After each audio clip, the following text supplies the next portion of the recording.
Hi guys and girls, welcome back to the Fermented World channel. Today I'm looking in on the Rhubarb and Ginger mead, and I didn't bring in the beer I was supposed to bring in to tell you what it was that inspired me to do this, so I'm gonna go and get it now.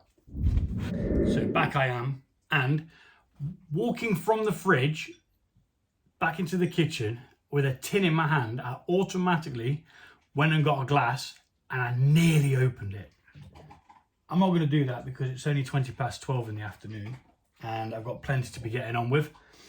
I've got to sort this out, and then that's still going, so I'm going to leave that. The beer's still going. I've got like 40 odd bottles to label up and then send to the store, so can't really be drinking it yet. But anyway, it was Gypsy Hill's squashed fruited sour ale, right? And it's a rhubarb and ginger. Now, I had some rhubarb in the freezer, which I was going to use just for a rhubarb mead, but then I remembered how awesome this was. So the plan was to have the tartness from the rhubarb, the spice from the ginger, but also a bit of sweetness. Now this was started on the 5th. It's now the 13th, so it's had a little bit longer than normal. Normally I check it after 7 days, see where it's at to know whether I need to stop it to be the ABV that I want and the level of residual sugars. So yeah, that's what inspired me to do it. Gypsy Hill. If you haven't tried their squashed range, I recommend you get online and get some because it's flipping awesome. If you like sour beers, that is. Anyway, let's go back in the fridge for later because I've got myself salivating. I've got saliva. Right, so we're going to crack on with this anyway. Just for a quick recap, this had 500 grams of rhubarb, which was frozen, store-bought, frozen and thawed out. 120 grams of ginger, which was then peeled, then sliced. The reason why there's so much in there is, first of all, I've never used ginger in a mead before, so I don't know how potent it's going to be. Second of all, parts of it were going mouldy and bad, and I tried to save as much as possible. So I cut away all the bad, and yeah, that's why there's a lot of it in. Half a handful of raisins, a cup of tea stewed for 5 minutes, 1 teaspoon of yeast nutrients, and an overall volume total of 4.5 litres. The original gravity was 1.126, which actually goes over the hydrometer scale. And the reason why I know that it's 1.126 is because I bought a different hydrometer for when I'm doing these high start gravity meads, because I've got one that now goes up to 50. It's a little bit harder to read, but it goes up to 1.150. So if you've got a stonking load of honey or sugars in there, and you can only ever read up to the 120 mark. So that's why I found that anyway. It took a while to find it. I didn't think it existed, but luckily it did. So we're going to crack it open, and I just found a peppercorn stuck in the back of my teeth. Awesome. That's a mead I'm going to try. Black pepper mead. Oh. I actually put black pepper in a beer once while bottling it. I put some black pepper in one of them. It was really nice. Surprisingly nice. You wouldn't believe me if I told you kind of nice. Righto. So, ooh, all the colour's gone from the rhubarb. Now it just looks yellow, which is bizarre. Let's get a quick view of that. Don't drop my phone in it. Yeah, so all the rhubarb's lost its colour. I'm getting a big ginger hit. So what we're doing first of all is we're going to check the gravity. We're going to see what the gravity is. I can still see bubbles. Now the activity in the airlock hasn't been doing a great deal since it started brewing, and I think that's down to the seals on these fermenters being a bit crap. They do recommend to put Vaseline or petroleum jelly, as you might know it, around the edge, and I forgot to do it this time. Normally I do, but I did forget to do it this time. So let's pop that back in there, and like that. I'm gonna See, I'm going straight to pour it. I just want to drink it. Okay, that's around the mark where I would normally stop something, you know. So that there.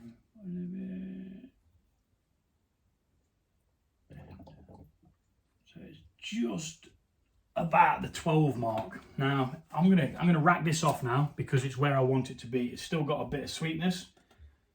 So a quick taste.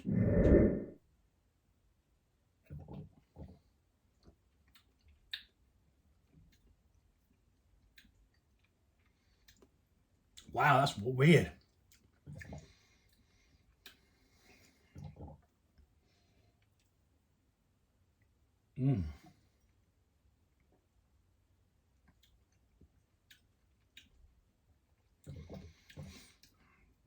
To be fair, I may have masked the rhubarb with the shitload of ginger. Tip, if you're going to recreate this one, use half the amount of ginger. Because I can't taste any rhubarb in that.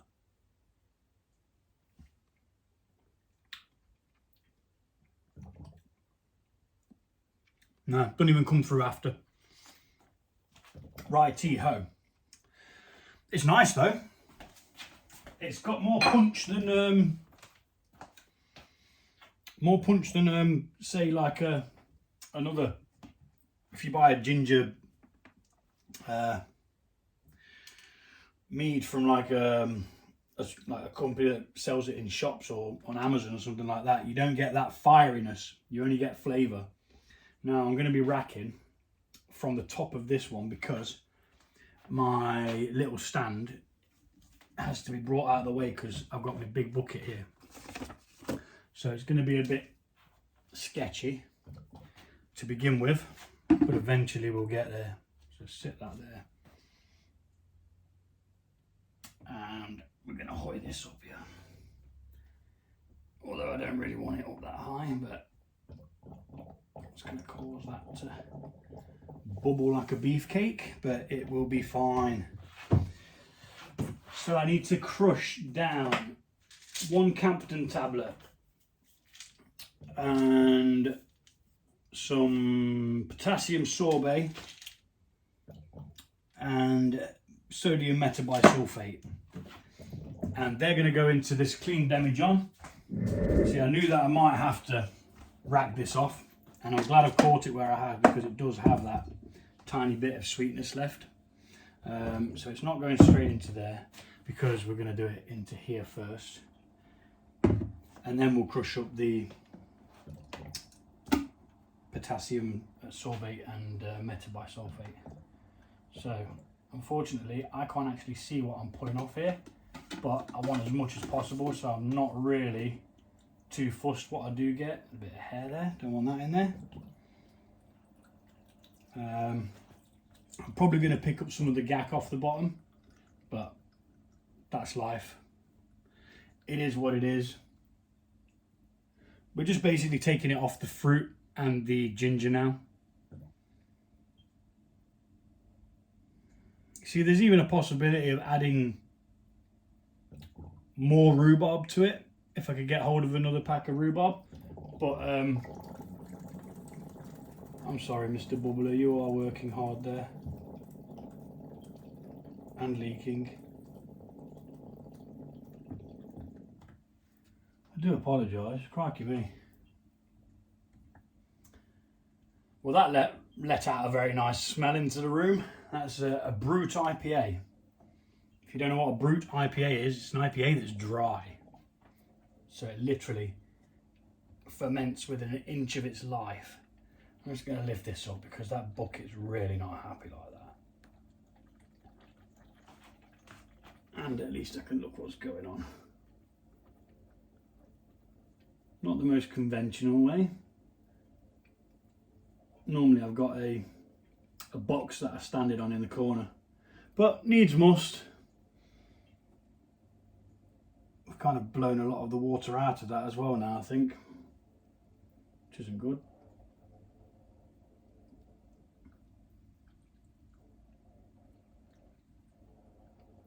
Nearly there.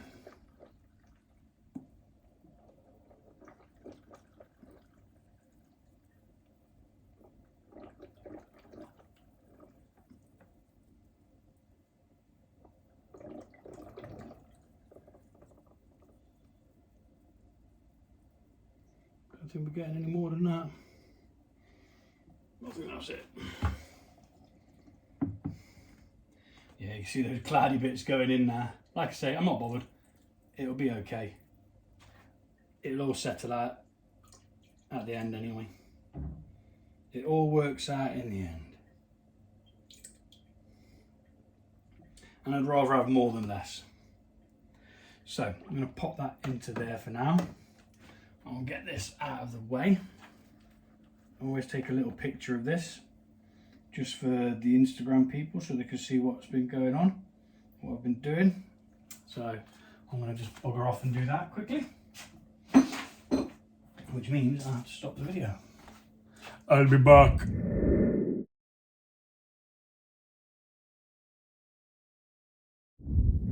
Right, so what we're doing now is we're going to crush down a Campden tablet.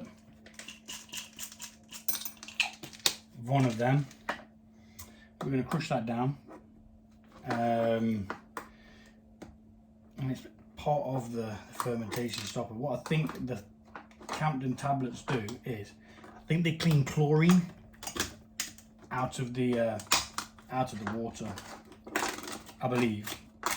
When I first started doing this, I was just told to use them and crush it down and add it. I add it at this stage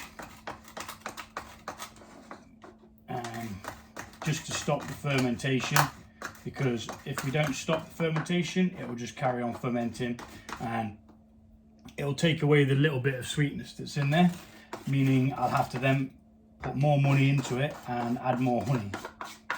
Money is honey, and honey is money. And the idea of brewing your own beverages isn't always to have a cheap beverage. It's to have something that you've created and is exactly to your taste. You know, the only ingredients that are going to go in it are what you want in it. So for example, if you only want organic honey, use organic honey, and so on, you know. The world is your oyster when it comes to homebrew. So Campden tablet done. I'm going to pop that into there. And then we need the potassium sorbate, which is actually the thing that stops the fermentation, I believe.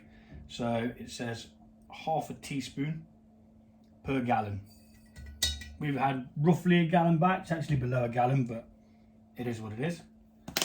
Because obviously your fruits soak up some of the liquid of beverage there anyway. So, righty-ho. So now we swap over this part to here. And as this goes, it does mix it. We are going to mix it anyway, just to make sure it's completely dissolved in there, so that it can stop the fermentation.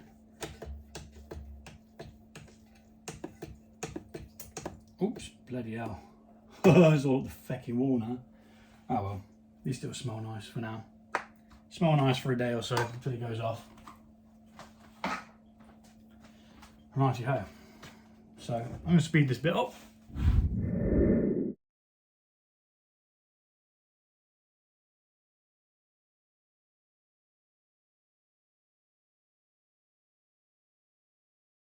Righty-ho. That is now it racked off, and this is what we call secondary. Although it's not going to carry on fermenting, I'm just going to mix those stoppers in. And although it's not going to carry on fermenting because we're stopping it,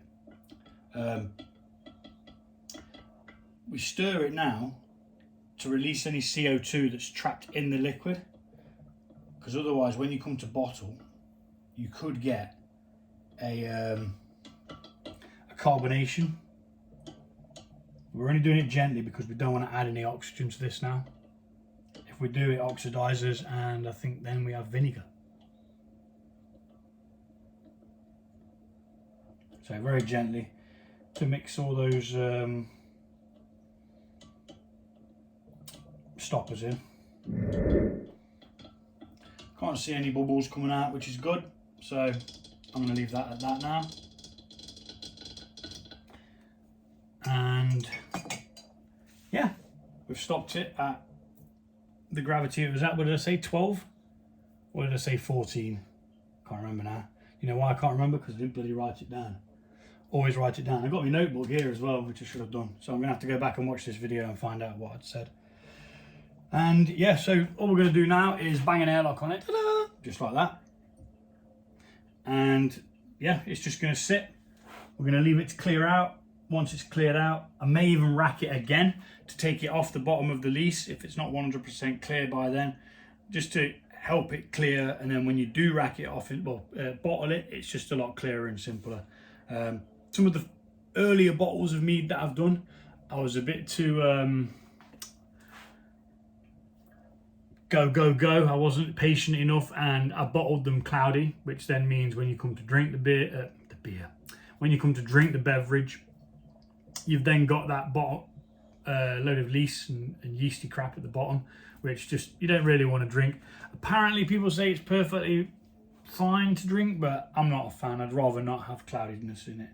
So yeah, that's that. I'm going to label this up, and thanks for watching. Take it easy. Have a good weekend.